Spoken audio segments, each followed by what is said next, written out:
tengo el gusto de tener en el estudio central de RBC a Pedro Morillas, el autor del nuevo libro Impunidad S.A. y autor también del bestseller País Combi. Pedro, además de ser un empresario muy reconocido, debo decirlo, es mi suegro. Y es curioso tener esta ocasión de entrevistarlo. Gracias, Pedro, por estar aquí. Gracias a ti, Luis Alfonso. Bueno, yo quería empezar la entrevista mostrando tu libro. Este libro ha sido presentado hace unos días y es un libro en el que se titula Impunidad S.A. y cuenta cómo es que se destruyó la industria nacional y particularmente el caso de Carrocerías Morillas.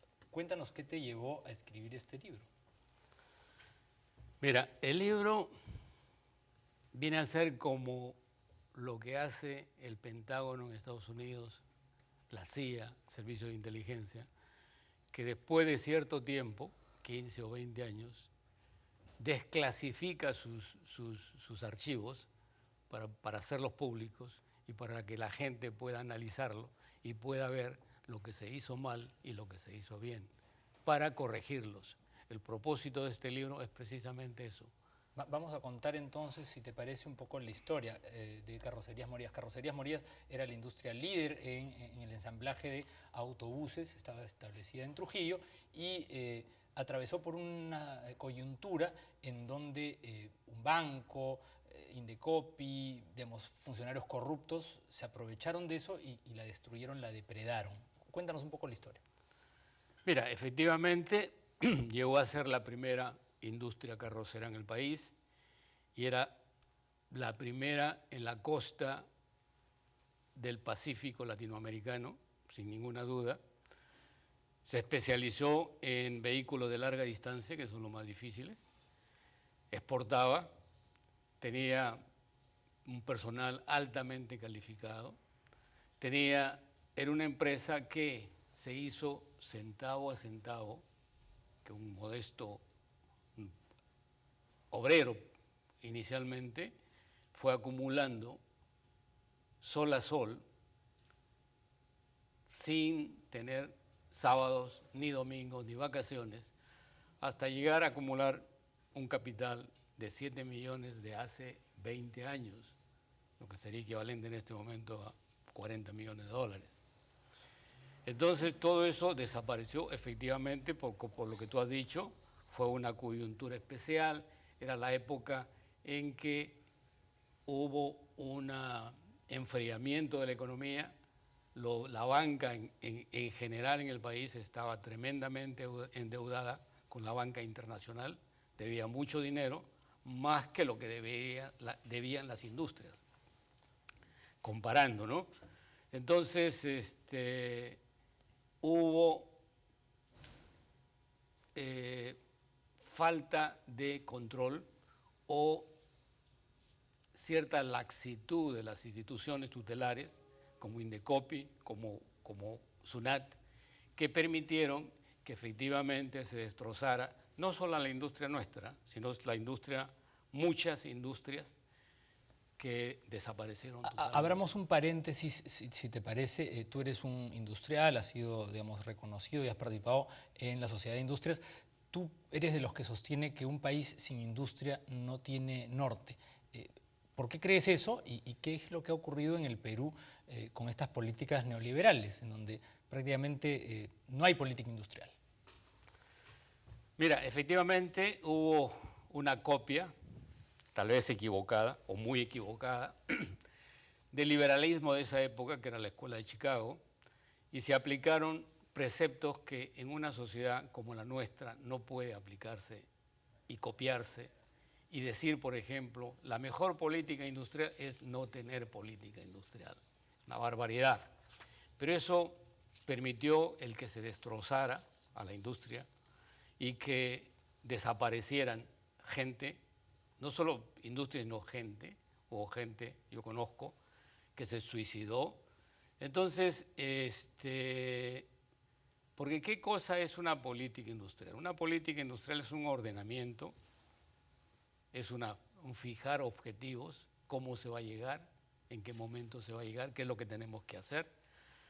Es un procedimiento que al mismo tiempo cuida y preserva su industria. Y su industria básicamente mediana y pequeña, que ha servido en este momento de base para mantener economías como la italiana, como la española, cuya base son precisamente las industrias pequeñas y medianas. O sea, los países, digamos, y tú has viajado mucho, tienen políticas para promover sus propias industrias. Definitivamente, ¿no? Definitivamente.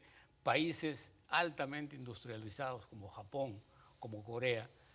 A Japón se le llama Japón Sociedad Anónima, un poco como el título del libro nuestro, porque hacen un bloque entre la empresa privada y las entidades públicas, y son un solo equipo, un solo puño. Y en Europa, digamos, Inglaterra, Alemania, también no es que dejen al libre mercado. De ninguna manera, de ninguna manera. Aquí se dio una combinación fatal. Se trató de la ambición de un país que en este momento, desgraciadamente, está en un pantano de corrupción, y un banco que se aprovechó de las circunstancias y de entidades que no cumplieron su función por corrupción, etc. Ahora, ¿por qué bautizarlo como impunidad? Lo hemos conversado fuera de cámaras y tú me dices, este es uno de los principales problemas del Perú, el que uno delinca, ¿no? O la gente delinca y no le pase nada, no haya sanción. Efectivamente, una impunidad viene a ser el crimen sin castigo. Y eso no puede ser, ¿no? No puede haber una sociedad que no penalice a quien se ha portado mal. En este momento yo quiero dejar claro que este libro, si bien es provocador, no es ni vengativo, ni busca compensación ninguna. Es un libro de reflexión, como hay buenos libros en este momento. Uno de los primeros fue País Combi, luego hay El Perú está calato, luego está hay un montón de literatura. El Vendepatria. Que en plan de broma trata un poco la temática Exactamente, que en su forma trata de ver y hacernos ver lo malo que estamos haciendo. ¿Qué es lo que está mal, Pedro? ¿Con qué objeto? Con el objeto de que cambiemos, porque la mejor forma y la única forma de resolver problemas es conociéndolos. Me preguntabas algo. ¿Qué es lo que anda mal? Porque este libro narra una historia que se produjo en los 90. ¿Qué ha cambiado en todo este periodo? Mira, ha cambiado poco y se ha agravado todavía. Entonces, ¿por qué es corrupción S.A.? Porque la corrupción se da en todos los niveles. Entonces aquí se ve que no solamente es la corrupción que la conocemos y se habla todos los días, sino también hay otra clase de corrupción de la gente de saco y corbata. La del mundo corporativo. De la del mundo corporativo. De la que no se habla. De la que no se habla. Y se habla precisamente para que no esté oculto, para que se aprenda de lo malo, porque de lo malo, curiosamente, se aprende más que de lo bueno. Entonces, ese es el objeto. Es básicamente un libro, como los que he mencionado, reflexivos. Yo voy a leer simplemente una de las partes iniciales. Hay un pensamiento, dice, hay silencios que se convierten en delito. El silencio ante la injusticia, el que se hace cómplice del maltrato o de la violación de los derechos. Bien decía Unamuno que a veces el silencio es peor que la mentira. El silencio informativo se puede transformar en delito. El silencio de quien debe hablar y calla. O el silencio de los silenciados que no se denuncia. El silencio, en ese contexto, es la contraparte del deber de hablar. Al no hacerlo, ese silencio deviene en una transgresión moral. Tú has decidido contarlo todo. Efectivamente. ¿Y con qué objeto? Otra vez. ¿Con qué objeto se saca un archivo de un caso que sucedió hace 15 o 20 años? Con el objeto de analizarlo, de que no se vuelva a repetir más. Ahora, nada más. Yo no he leído se el busca libro. indemnización, no se busca compensación ni venganza alguna. El gobierno brasilero tiene un capítulo especial en toda esta historia, donde ellos entran al Perú y arrasan, ¿no? Y el gobierno del Perú no hace nada, tolera y deja que arrasen con la industria nacional. Cuéntanos un poco eso. Mira, sucede que en el comercio internacional hay dos delitos que son graves. Uno es el subsidio, otro es el dumping. Bueno, lo que hacía Brasil era un subsidio porque sus vehículos venían subsidiados, o sea, el crédito que daban era del 5%, mientras que en el Perú se daba el 22% en dólares. Una diferencia abismal. Nadie puede competir contra eso. Y lógicamente que los organismos internacionales contemplan que un juicio de esos o un caso de esos son sumarios. Sumario quiere decir 3 meses, 6 meses. Este duró 6 años. Entonces destrozaron absolutamente toda la industria nacional y eso quedó impune. Y las autoridades llamadas a justamente evitar el dumping, teóricamente pues el Indecopi debió hacer algo en ese momento, estaban en algunos casos, yo le digo, coludidos con las empresas brasileras. Correcto, así es, y así lo cuento. Y no hubo forma de que se haga justicia. Mira, cuento el encuentro que tuve con un expresidente, y en el cual lo primero que al vernos me saluda y me pregunta, ¿y cómo está Morillas, mi empresa?